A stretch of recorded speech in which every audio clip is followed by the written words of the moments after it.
welcome back to the channel. It's awesome that you're tuning in because in this video we are going to take a close look at the Chuwi. And Chuwi did made a lot of interesting mini PCs, but this particular one was quite expensive and this is just worth your money. Powerful yet small, and yeah, I must say that they are true about that, but it's not like the tiny one that we have reviewed before. This is for size and quite big one when it comes to the Chuwi line. I think Chuwi is a company that does give out a lot of new cool products, and I have no idea how to open this bloody box. Let's see if I can do it out of. It's stuck. It's stuck. Yep, it worked.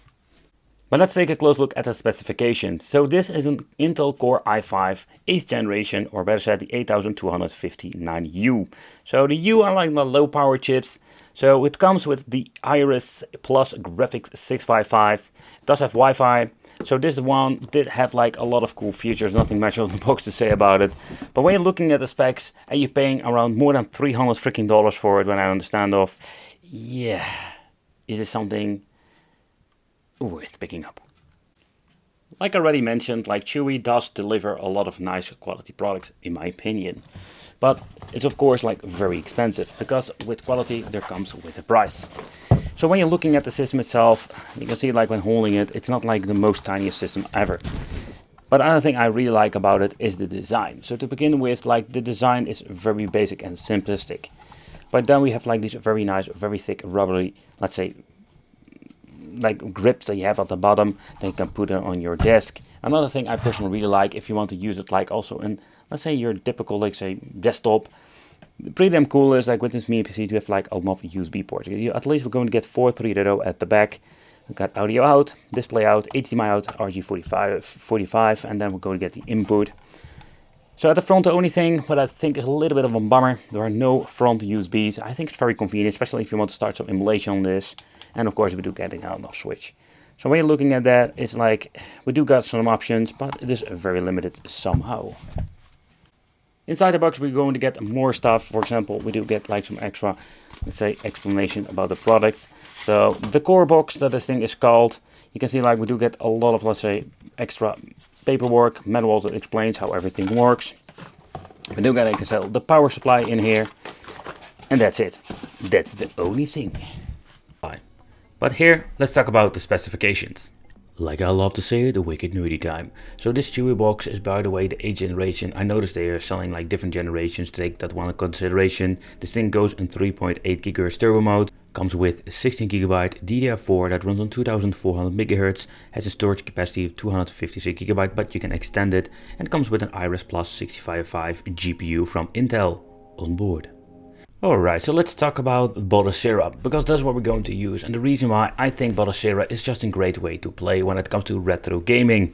Because you don't need the Windows mumbo jumbo, it's just a plug and play solution that you can make. You can use yourself an SSD, you can use yourself different ways.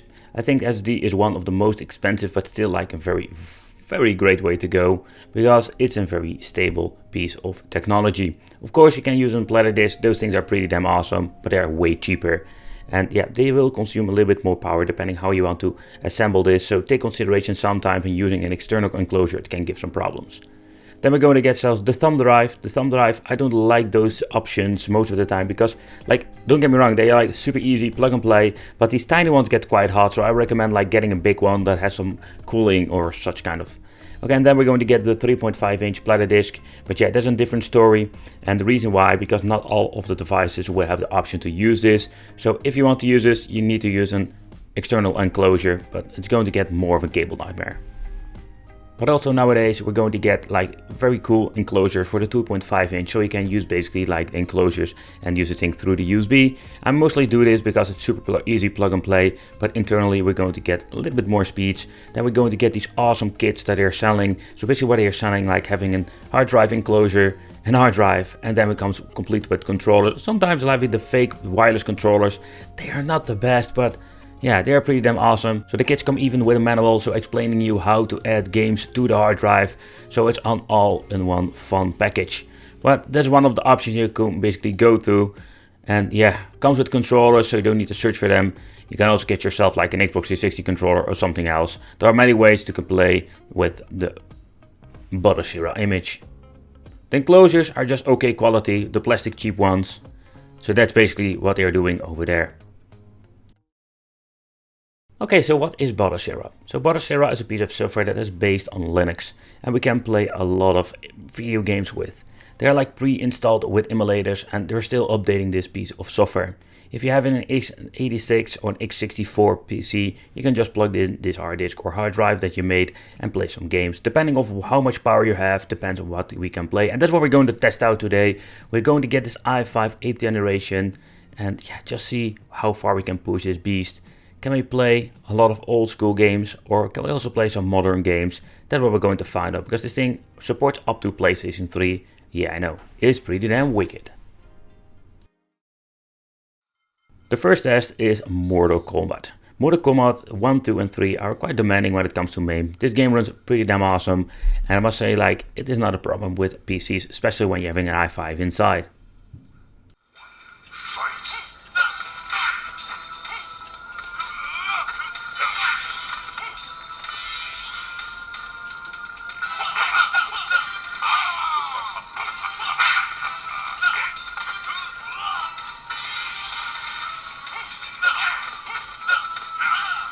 So when it comes to cheap boxes and MAME, there we're going to get some limitations with Tech and Tag, but this i5 has no problem whatsoever running this game.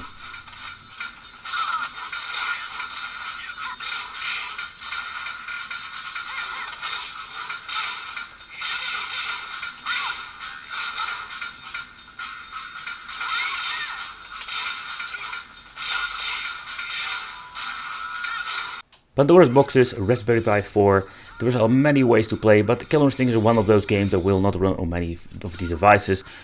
I know, like with the Raspberry Pi you can overclock it, a lot of mumbo jumbo for getting this thing to work, but with a PC like this it works without a hassle.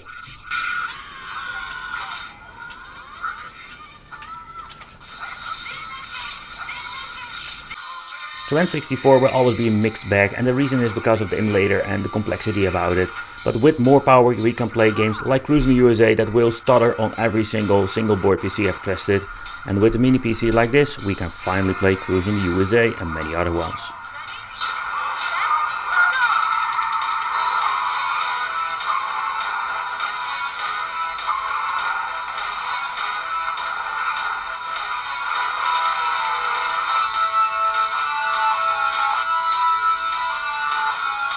And a great example is of course F-Zero X, one of my favorite games I still play on my original N64, and it runs flawlessly with this i5.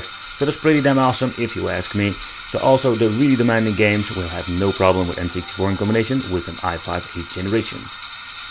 So when it comes to the Lark Box and other devices that are basically low power CPUs, like they will run a lot of old stuff, but when it comes to GameCube, there we're going to get a lot of issues.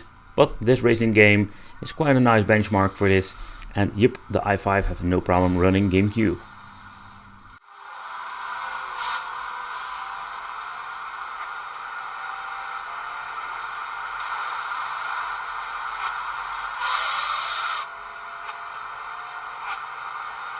The Sega Saturn isn't really demanding emulator. The Yabasin Zero is amazing, only you need to have a lot of power to run games.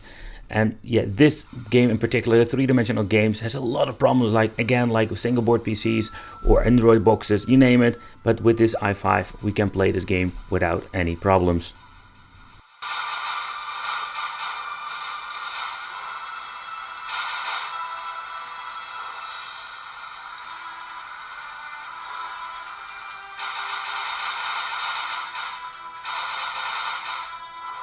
So Wipeout is not the most demanding game, but it is a quite demanding game between like Tekken and God of War, and it runs flawlessly, so I will not even be afraid to scale it up a little bit. But God of War, for example, will run just fine on i5 8th generation CPUs.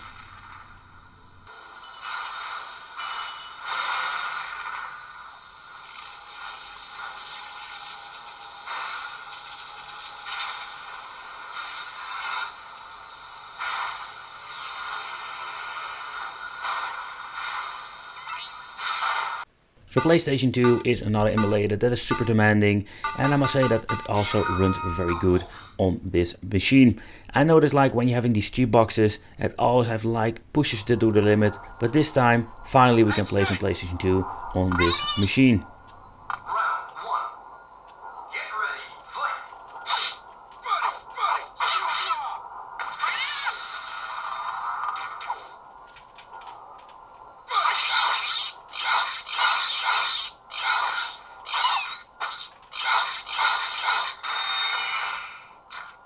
So despite some minor glitches and errors, I just wanted to show you that the more demanding games will run just fine when it comes to the FPS. So when it comes to this CPU, I think it's pretty damn awesome to see that we can play PlayStation 2, but take consideration Wii U, PlayStation 3 is just out of the question. We need some more juice for that. But I think the biggest problem with this is like the price. If you can pay it for 200, maybe it's going to be quite interesting. But you're paying like over $300 freaking dollars for this thing. And that's a lot of money, especially when you're looking at the chipset. Maybe in the future you will get, like, say, better specifications for the same money. But I got this model. Let me know in the comments what you think of this. I want to thank you for watching. Consider subscribing, hit that little bell, and it will be great to see you in the next video.